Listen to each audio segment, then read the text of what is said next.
قانون الجذب من اهم القوانين اللي لازم تستخدمها كويس جدا لصالحك، عشان لو ما استخدمتهاش او لو انت ما تعرفش اصلا يعني ايه قانون الجذب، او لو ما استخدمتوش في حياتك هيخليك يعني يسوقك في حتة انت مش هتكون حاببها خالص.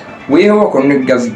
ان اي حاجة بتفكر فيها بتفكر فيك، اي حاجة بتكون في دماغك بتكون بنسبة 50% في نسبة ان هي تحصل. طيب ازاي الكلام ده؟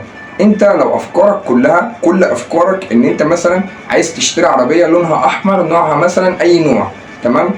هتلاقي نفسك وانت ماشي في الشارع اي عربية نفس اللون نفس النوع عينك لا ارادي بتبص عليها.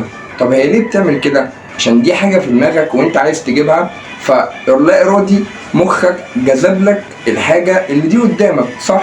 طيب انا عايزك بقى يا معلم تتخيل معايا ان انت في دماغك افكار سلبية كتير جدا، يعني احباط وسلبية كبيرة جدا. تفتكر ايه اللي هيجيلك؟ بالمنطق سلبية. ليه؟ لان دي حاجة في دماغك.